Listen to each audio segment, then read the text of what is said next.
কাল তুমি আলে আর গানের সুর করে উত্তম কুমার বাংলা ছবির রোমান্টিক গায়ক হেমন্ত মুখার্জিকে বলেছিলেন, একটু দেখে ঠিকঠাক করে দেবেন। হেমন্ত মুখার্জি সঙ্গে সঙ্গে বলেন, একদম না, তুমি ছবির সুরকার, তার চেয়েও বড় কথা, ভারী সুন্দর সুর করেছ। উত্তম কুমার প্রসঙ্গে হেমন্ত মুখার্জি বলেছেন, উত্তম কুমার নায়ক, মহানায়ক।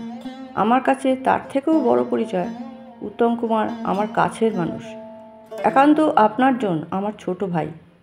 আমি যখন বোম্বাইয়ে অনেকগুলো হিন্দি ছবির কাজ নিয়ে ব্যস্ত, পরিচালক সুধীর মুখার্জি তখন উত্তম সুচিত্রার রোমান্টিক জুটিতে সাবমোচন বলে একটা বাংলা ছবির পরিকল্পনা করেছেন।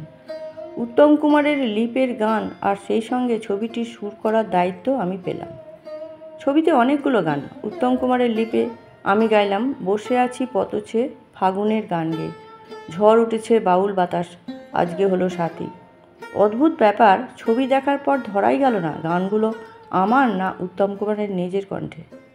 তারপর উত্তম কুমারের প্রায় সব ছবিতে গান গাইতে লাগলাম।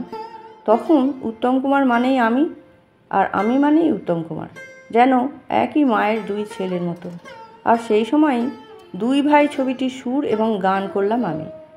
সিচুয়েশনটাও ছিল উত্তম কুমার বিশ্বজিতের দুই ভাইয়ের চরিত্রে। দুই ভাইয়েরই একই রকম গলা, না দেখলে ধরা যায় না কে গান করছে, তারে বলে দিও সে যেন আসে না। সেই সময় উত্তম কুমার অভিনীত ছবিতে এমনকি নেপথ্যে গান থাকলেও আমাকেই গান করতে হতো। এরকম ছবির তো অভাব নেই, যেমন মরুতীর্থ হিংলাজে তোমার ভুবনে মাগো এত পাপ, এ কি অভিশাপ, নাই প্রতিকার, কিংবা তাসের ঘর ছবিতে শূন্যে ডানা মেলে পাখিরা উড়ে গেলে। উত্তম কুমার পরিচালিত শুধু একটি বছর ছবিতে সুরকার রবীন চ্যাটার্জি আমাকে দিয়ে গাওয়ালেন স্বপ্ন জাগানো রাত, মাধুরী ছড়ায়। উত্তম কুমার নিজে ভালো গান জানতেন, তাই ছবিতে তার মুখে গানগুলো বিশেষ রূপ নিত বলেই আমার ধারণা। অর্থাৎ অভিনয়ে যেমন তেমনি গানের সঙ্গে সুরের সঙ্গে মিলে যেতেন তিনি। মনে আছে অগ্রদূতের কুহক ছবির গান দুটির কথা। উত্তম কুমারের অসাধারণ অভিনয়ের গুণে তাতে এক ছন্দময় প্রাণ এনে দিয়েছিল। নল কিশোর গো, কিংবা রূপ পেয়ে তনু আজ, বিষ্ণুপ্রিয়া গো আমি চলে যাই। আমি যেসব ছবির সুরকার নই, সেই সব ছবির সুরকারও উত্তম কুমারের লিপে আমাকে বাদ দিয়ে ভাবতে পারতেন না। বন্ধু ছবিতে নচিকেতা ঘোষের সুরে মৌ বনে আজ মৌ জমেছে, বউ কথা কাও ডাকে। বোম্বাইয়ে হারানোর সুর ছবির ব্যাকগ্রাউন্ড মিউজিক করছি।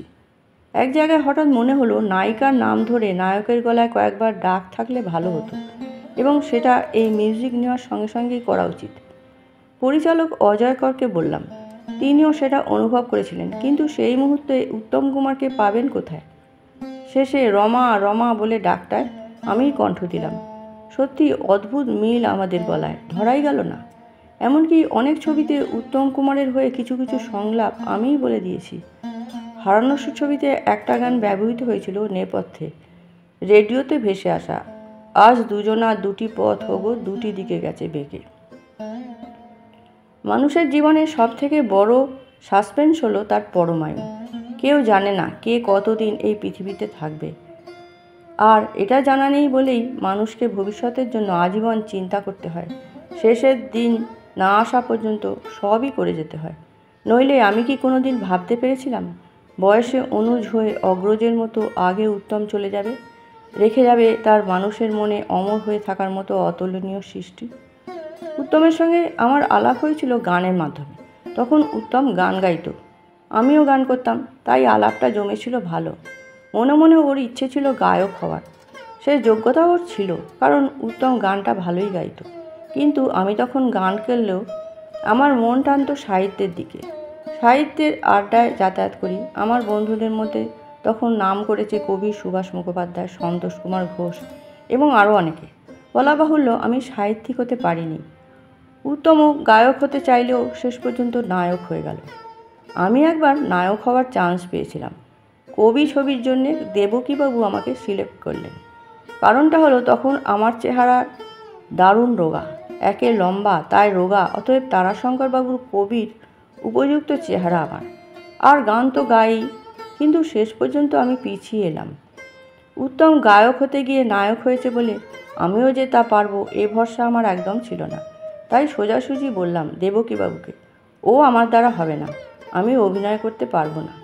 উনি তবু আশ্বাস দিয়েছিলেন, সে তোমাকে ভাবতে হবে না, ও আমি শিখিয়ে পড়িয়ে করিয়ে নেব। এ ছবির নায়কের জন্য একেবারে হুবহু চেহারা তোমার। না, তবু রাজি হইনি। ওকে বুঝিয়ে বলে সরে এসেছিলাম।